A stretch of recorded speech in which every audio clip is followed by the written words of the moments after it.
खाना 2 जो है उसमें बुशरा बीबी को फौरी रिहा करने का अदालत की जानिब से हुक्म दिया गया है। केस आईनी बेंच के पास चला गया है। वकला जो है वो सड़कों पर आने को तैयार हैं। आज यही अफरीदी की जानिब से उनके चैम्बर में अलग अलग मुलाकातें की हैं कि इस वक्त पाकिस्तान तहरीक इंसाफ का सोशल मीडिया और उनकी हिमायत करने वाले लोगों का सोशल मीडिया जो है बहुत एक्टिव है। सजाएं जो दी जाएंगी उसमें कम से कम 5 साल और ज़्यादा से ज़्यादा 11 साल। वकला जो पाकिस्तान तहरीक इंसाफ के सलमान राजा और फैसल चौधरी जो है इनकी जानिब से दरख्वास्त दी गई थी कि अदालत के हुक्म के बावजूद इमरान खान से मुलाकात नहीं करवाई जा रही।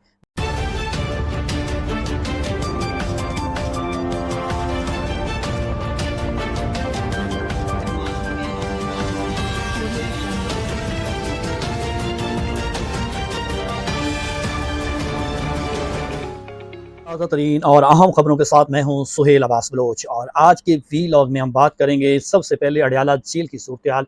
इमरान खान पर मुलाकातों की पाबंदी जो है वो अभी तक नहीं हटाई गई।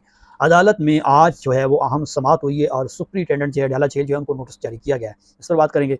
बुशरा बीबी जो है वो तोशा खाना 2 में उनको रिहा करने का हुक्म दिया गया है, लेकिन उनकी रिहाई के लिए जो रोबकार है वो जारी नहीं हो सकी और बुशरा बीबी को रिहा नहीं किया गया। इस पर बात करेंगे और साथ में जो अहम खबर है वो ये है कि आईनी बेंच का क़याम तो अभी अमल में आना है, लेकिन उससे कबल पहला जो केस है सुप्रीम कोर्ट की जानिब से वो आईनी बेंच को मुंतकिल किया गया है और इसके साथ साथ 40% केसेस जो हैं वो आईनी बेंच सुनेगा। पाकिस्तान तहरीक इंसाफ की कमेटी की जो है वो कोर कमेटी उसमें अहम फैसले किए गए हैं और उन फैसलों के हवाले से मजीद क्या चीज़ें सामने आ सकती हैं इस पर भी बात करेंगे। साथ में वकला की जानिब से जो है वो ऐलान जंग कर दिया गया है। आईनी तरमीम के खिलाफ जाने का फैसला किया गया। ये सोशल मीडिया के तदारुक के लिए आए रोज़ हुकूमत इक़दाम उठा रही है और अब सख्त सज़ाओं का फैसला किया गया है और सोशल मीडिया के गिर्द मजीद घेरा तंग करने का फैसला किया गया है। इस पर भी बात करेंगे। अभी तक चैनल को आपने सब्सक्राइब नहीं किया, चैनल को सब्सक्राइब करें, वीडियो को शेयर करें, बेल आइकन का बटन प्रेस करें ताकि आइंदा आने वाली वीडियो आप तक पहुंचती रहे और 1 मिलियन का टारगेट हमने नहीं भूलना, 1 मिलियन का टारगेट पूरा करना है। और इसके साथ साथ जो आज की पहली जो बड़ी खबर है वो ये है कि तोशा खाना 2 जो है उसमें बुशरा बीबी को फौरी रिहा करने का अदालत की जानिब से हुक्म दिया गया है। उनकी ज़मानत मंजूर की गई है और उनको रिहा करने का हुक्म दिया गया है और इसी दौरान पाकिस्तान तहरीक इंसाफ में खुशियाँ मनाई जा रही थी, लेकिन आज उनकी जो रिहाई है वो मुमकिन नहीं हो सकी। उसकी रीज़न बड़ी क्लियर कट है और उस पर उमर अयूब जो हैं वो इल्ज़ाम दाग रहे हैं कि क्यों नहीं हो रही है। तोशा खाना 2 में जो बुशरा बीबी पर इल्ज़ाम था उसमें साफ ज़ाहिर है उनको जेल में कैद रखा हुआ है और इसी पर आज समाअत हुई थी। उनकी कबल से जो ज़मानत है उस पर ज़मानत मंजूर करते हुए अदालत की जो इस्लामाबाद हाई कोर्ट है उन्होंने हुक्म दे दिया कि बुशरा बीबी को फौरी तौर पर रिहा करें। अब रोबकार का जब मामला आया तो वहाँ पर जितने भी जज थे 3 जज जो हैं उनके बारे में ये कहा गया कि वो किसी जनाजे में शिरकत के लिए वहाँ से रवाना हो चुके हैं। जजिस की अचानक से छुट्टी हो जाना और अचानक से उनका वहाँ पर मौजूद ना होना सवालात तो जन्म लेते हैं और इसी पर उमर अयूब ने जो कि उनकी जानिब से मीडिया से गुफ्तगू की गई है और उन्होंने इल्ज़ाम लगाया कि जो जजों को कंट्रोल कर रहे हैं उन्होंने आज उनको गैब किया है। तो इस पर आज जो है बुशरा बीबी की रिहाई मुमकिन नहीं हो सकती और हो सकता है कि कल भी ना हो सकता है कि नया केस बना के बुशरा बीबी जो इमरान खान की अहलिया है उनको मजीद बंदे सलासल रखा जाए। कुछ हल्के ज़राए ये भी बता रहे हैं। बहरहाल जी अदालत का हुक्म है उनको रिहा करने का। अगर नए केस में गिरफ्तारी की जाती तो फिर अदालत का हुक्म तो वहीं पर रह जाएगा, फिर नए केस के लिए फिर तारीख फिर समाअत मामला जो है वो लटक जाएगा। बहरहाल अभी तक जो है उनकी रोबकार जारी नहीं हो सकी। इसके साथ साथ जो बड़ी खबर है वो ये खबर है कि जो आईनी बेंच है उसका क़याम जो है वो आईनी तरमीम के बाद लाया जाना है अमल में, लेकिन उस आईनी बेंच का पहला केस सुप्रीम कोर्ट में आज जो है वो मुंतकिल किया गया आईनी बेंच को। जस्टिस मंसूर अली ने उस केस की समाअत की और इस समाअत में जस्टिस मंसूर अली की जानिब से इसरार किया गया कि ये आईनी मामला है। हाई कोर्ट के फैसले के खिलाफ जो हाई कोर्ट के फैसले के खिलाफ 7 मुलाजमीन हैं जिनकी बरतरफी का जो केस की समाअत थी वो आज की सुप्रीम कोर्ट में होनी थी और सुप्रीम कोर्ट की समाअत के दौरान ही जस्टिस मंसूर अली शाह ने कहा कि आईनी तरमीम के बाद आईनी बेंच का क़याम अमल में लाया जाना, लिहाजा ये केस हम उनको जो है वो भिजवा रहे हैं। तो इस तरह से ये पहला केस आईनी बेंच के पास चला गया है। अब दूसरी जो बड़ी खबर है वकला जो है वो सड़कों पर आने को तैयार है। कराची में वकला की जानिब से एक अहम प्रेस कॉन्फ्रेंस की गई और इस आईनी तरमीम को जो है वो मुस्तरद किया गया है। न सिर्फ इसको मुस्तरद किया गया बल्कि उनकी जानिब से इसके खिलाफ रोड पर आने का भी फैसला किया गया और शदीद अल्फाज में इसकी मजम्मत भी की गई है और इसको चैलेंज करने का भी फैसला किया गया है। चैलेंज का सिलसिला तो साथ जारी रहेगा, लेकिन इसके साथ साथ एहतजाज पर भी उनका प्लान किया गया कि एहतजाज होगा और सख्त एहतजाज होगा। आईनी तरमीम को वापस लेना ही पड़ेगा। ये वकला जो है वो सरापा एहतजाज है, ऐलान जंग कर रहे हैं और मुसलसल आईनी तरमीम को जो है वो वापस लेने का मुतालबा कर रहे हैं। लेकिन अभी इसी आईनी तरमीम की वजह से जस्टिस यही अफरीदी जो है वो चीफ जस्टिस ऑफ पाकिस्तान मुंतखब हो चुके हैं। हामिद खान पाकिस्तान तहरीक इंसाफ के रहनुमा और सीनियर वकील हैं, उनकी जानिब से भी ऑलरेडी एहतजाज की कॉल का कहा हुआ है और 25 के बाद जो है उनका लायामल सामने आना है और फिर वो एहतजाज की कॉल कौन से देते हैं वो वकला जो है वो मुतफ़िका तौर पर फैसला करेंगे। लेकिन इस वक्त जो है वकला में बेचैनी ज़रूर है और आए रोज़ ये प्रेस कॉन्फ्रेंस हो रही है, आए रोज़ इस पर जो है वो एहतजाज की कॉल दे दी जा रही है और इस आइनी तरमीम के खिलाफ जो है वो मैदान जो है वो एहतजाज करने का फैसला किया गया और इसको वापस लेने का भी मुतालबा किया जा रहा है कि आखिर ये क्यों हो रहा है।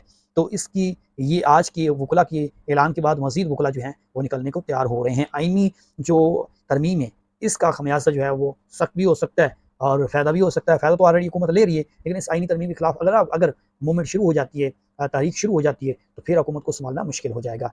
आज एक अहम डेवलपमेंट हुई है जी, एक तो चीफ जस्टिस यहिया अफरीदी जो हैं, उनका जब नोटिफ़िकेशन हो गया तो आज उनकी जानिब से बड़ेपन का मुज़ाहिरा किया गया और जस्टिस जो मंसूर अली शाह हैं, उनके चैम्बर में भी गए हैं और इसके साथ-साथ जो काज़ी फैज़ ईसा हैं, उनके चैम्बर में भी गए हैं। ये बड़ी अच्छी बात है, खुश आइन बात है कि एक चीफ जस्टिस नंबर तो उसका तीसरा था, लेकिन वो आ गया पहले नंबर पर। लेकिन इस पर मंसूर अली शाह के वो चैम्बर में गए हैं और वहाँ पर उनके मुलाकात भी की और दोनों चीफ जस्टिस काज़ी फैज़ ईसा और मंसूर अली शाह से अलग-अलग जो है वो चीफ जस्टिस ऑफ पाकिस्तान या अफरीदी की जानिब से मुलाकात की गई है। उस मुलाकात में दोनों जो जज हैं, काज़ी फैज़ ईसा, मंसूर अली शाह की जानिब से चीफ जस्टिस ऑफ पाकिस्तान मुकर्रर होने पर, तैनात होने पर या अफरीदी को मुबारकबाद दी गई है और सुप्रीम कोर्ट के हवाले से भी कुछ तबादला हुआ है और इस तबादले में कुछ गुफ्तगू भी की गई है। लेकिन ज़राए ने ये बताया कि काज़ी फैज़ ईसा और मंसूर अली शाह से फर्स्ट मुलाकात हुई है। ये दूसरी मुलाकात काज़ी फैज़ ईसा से हो रही है और मंसूर अली शाह से ऑलरेडी ये पहले मुलाकातें कर चुके हैं। लेकिन क्योंकि अब हुकूमत की जानिब से आइनी तरमीम की गई है और उनका नाम दिया गया और उसके बाद वो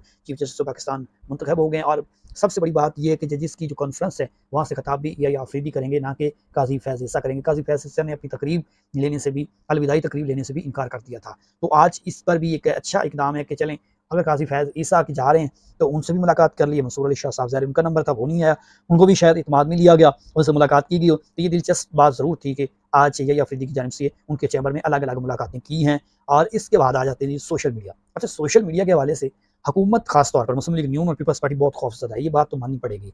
उसमें बहुत सारी चीज़ें नेगेटिव भी होती हैं, मैं उनकी कोई उनकी तरफदारी नहीं कर रहा सोशल मीडिया की। सोशल मीडिया पर बहुत सारी चीज़ें नेगेटिव भी होती हैं, लेकिन जो पॉजिटिव चीज़ें हैं उनको भी सियासी इंतकाम का निशाना बनाकर और उनको फिर जो है वो दबाने की कोशिश की जाती है। आज़ादी राय जो है उसको दबाने की कोशिश की जाती है और यही सूरत-ए-हाल रही है कि इस वक़्त पाकिस्तान तहरीक-ए-इंसाफ का सोशल मीडिया और उनकी हिमायत करने वाले लोगों का सोशल मीडिया जो है बहुत एक्टिव है। 24 घंटे आप देखेंगे तो उन्हीं की बातें हो रही हैं, उन्हीं की पोस्ट हो रही हैं और उन्हीं के हक में जो है वो आवाज़ उठाई जा रही है। नून लीग और पीपल्स पार्टी या क्यों कर लें, दीगर जमातें जो हैं उनका सोशल मीडिया उतना एक्टिव नहीं है या उनकी हिमायत याफ्ता लोग उतने सोशल मीडिया पर एक्टिव नहीं है जितने पाकिस्तान तहरीक-ए-इंसाफ के हैं। अब एक ही चीज़ रही है जी, हुकूमत की, नून लीग हो, पीपल्स पार्टी हो, कि किसी तरह से सोशल मीडिया को जो है वो उसका गला दबाना है और सोशल मीडिया को हर सूरत जो है वो बंद करना है। बिल-आखिर जी वफाकी कबीना की जानिब से जो साइबर क्राइम एफआईए था वो एक अलग एजेंसी जो है वो बनाई गई है, national crime agency. National crime agency का उसको दर्जा दिया गया और उसके जो रूल्स में तब्दीली करके उसको बाख्तियार अदारा बनाने के लिए वफाकी कबीना ने उसकी मंजूरी दी है। न सिर्फ उसकी मंजूरी दी बल्कि उसमें सजाएं जो है उनका तयन जो है वो बहुत सख्त किया गया है। सख्त इसलिए किया गया है ताकि ये सोशल मीडिया पर जो लोग हुकूमत के खिलाफ या अहम सियासी शख्सियात के खिलाफ पोस्ट करते थे, उनको हदफ तनकीद बनाते थे, वो न बना सकें। या कि जो पोस्टें बार बार अहम शख्सियात या मुक़्तदर हल्के एस्टेब्लिशमेंट के खिलाफ पोस्टें हो रही हैं उनका जो है वो कला कमा हो सके और उनका तदारुक हो सके। तो ये वैसे निगरान हुकूमत के दौर में जो है इसकी लाया गया था और आज इसको वफाकी कबीना जो है उनकी जानिब से मंजूरी दी गई है कि अब सोशल मीडिया पर जो झूठी खबरें फैलाने वाले या हरासा करने वाले लोग होंगे उनके खिलाफ जो है वो एफआईए का जो साइबर क्राइम है वो एक अलग से नेशनल क्राइम एजेंसी बन चुकी है और उसमें सज़ाएँ जो दी जाएंगी उसमें कम से कम 5 साल और ज़्यादा से ज़्यादा 11 साल।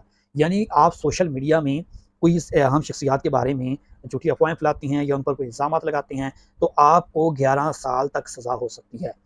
ज़्यादा से ज़्यादा, कम से कम 5 साल है और जुर्माने इसमें जो रखे गए हैं वो भी बहुत ज़्यादा रखे गए हैं। जुर्माने आपको अलग से भरना पड़ेंगे।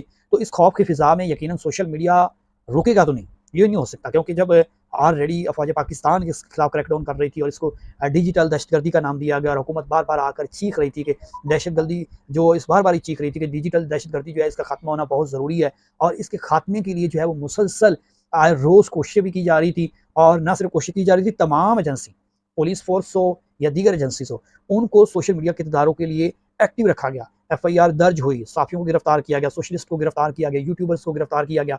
लेकिन इसके साथ-साथ जो प्रोफेशनल लोग हैं, उनको भी जो है वो सियासी इंतकाम का निशाना बनाया गया और फिर उनको गिरफ्तार किया गया। तो अब लग ये रहा है कि इसी सूरत-ए-हाल में जो है वो अब ये आईनी जो रूल्स है इसमें तब्दीली की गई है और 1 साल तक जो है वो जो मौजूदा साइबर क्राइम के अफसर हैं वो उस एजेंसी में काम करेंगे। उसके बाद उनको एक्सटेंशन दी जाएगी। ये तो जब रूल्स की असेंबली से मंजूरी होगी तो फिर इल्म होगा। बहरहाल सोशल मीडिया के हवाले से जो आज की अहम खबर थी वो मैंने आपको बता दी है। अब इमरान खान की सेहत के हवाले से और उनसे मुलाकात ना करवाने के हवाले से जो अहम डेवलपमेंट हुई है कि आज इस्लामाबाद में जो है वो इस पर समाअत हुई और जस्टिस इजाज़ इसाक, सरदार इजाज़ इसाक जो है उन्होंने समाअत की और वकला जो पाकिस्तान तहरीक इंसाफ के हैं, सलमान राजा और फैसल चौधरी जो है इनकी जानिब से ये दरख्वास्त दी गई थी कि अदालत के हुक्म के बावजूद इमरान खान से मुलाकात नहीं करवाई जा रही। बानी पीटीआई से मुलाकात इसलिए नहीं करवाई जा रही कि उनकी ऑलरेडी जो है वो जेल में उनको उनकी बिजली बंद की हुई है और उनको जो कमरे से बाहर नहीं निकलने दिया जा रहा है, उनको वॉक की इजाज़त नहीं दी जा रही। उनकी खैरियत मालूम करने के लिए उनकी फैमिली परेशान है और उनके वकला से कानूनी और लीगल टीम जो है वो मुआवनत उनसे लेना चाहते हैं, उनसे मुलाकात करना चाहते हैं। अदालत ने हुक्म दिया था, लिहाजा जो है वो जेल इंतज़ामिया की जानिब से मुलाकात नहीं करवाई जा रही। इस पर जो है वो रिमार्क्स दिए गए अदालत की जानिब से, ना सिर्फ रिमार्क्स दिए गए बल्कि सुपरिटेंडेंट अडयाला जेल उनको फौरी तौर पर नोटिस जारी किया गया और उन्हें कल तक पेश होने की हिदायत की गई है। कल तक अडयाला जेल के जो सुपरिटेंडेंट हैं वो जेल में जो हो कुछ मुलाकातें नहीं करवाई जा रही, इस पर जो है वो अदालत में जवाब जमा करवाएंगे। तौहीन अदालत की कार्रवाई जो है वो मज़ीद सख्त भी हो सकती है। तौहीन अदालत में जो है वो सुपरिटेंडेंट जेल जो है उनके खिलाफ कार्रवाई भी की जा सकती है। इस पर जो सरदार एजाज इसहाक है जे उनकी जानिब से बाकायदा तौर पर जज की जानिब से मुआज़ जज जो है उनकी जानिब से इस्तफसार किया गया पीटीए के वकला से कि आपने लोकल कमीशन जो बनाया था उनसे रब्ता रहा। उन्होंने सलमान अकरम की जानिब से ये कहा गया कि हम मुसलसल जो लोकल कमीशन तश्कील दिया गया था उसको रिपोर्ट कर रहे हैं और हमारी मुलाकात जो है वो नहीं करवाई जा रही है। और वकला की जानिब से ये बार बार अदालत में कहा गया कि इमरान खान की जो बिजली है कमरे की वो भी बंद की गई है और उनको वॉक की भी इजाज़त नहीं दी जा रही और भी बहुत सारे मसाइल हैं। लिहाजा इमरान खान से मुलाकात ना कराने पर तौहीन अदालत जो है उसका फैसला दिया जाए। तो इस समाअत पर फिर समाअत जो है वो कल दोबारा होगी। कल तक के लिए इसको समाअत को तो मुलतवी कर दिया गया है, लेकिन साथ अडयाला जेल के सुपरिटेंडेंट को जो है वो पाबंद किया गया है कि कल वो हाजिर हों, इस पर रिपोर्ट जमा करवाएं। हो सकता है कल अदालत इस पर सख्त रिएक्शन और फैसला दे दे और तौहीन अदालत की जो कार्रवाई है उसमें तौहीन अदालत जो है वो लग भी सकती है जेल इंतज़ामिया पर। अगर जेल इंतज़ामिया पर ये अदालत की तौहीन अदालत लग जाती है तो फिर हालात मज़ीद उनके लिए जो है वो ख़राब होंगे। लेकिन इसके साथ साथ इमरान खान से मुलाकात ना करवाने पर मुख्तलिफ जो अदालतें हैं उसमें दरख्वास्तें ऑलरेडी दायर हैं। इंतज़ार पंजोता कई दिनों से लापता है और इस हवाले से उन्होंने भी एक एप्लीकेशन जो है वो दायर कर रखी थी।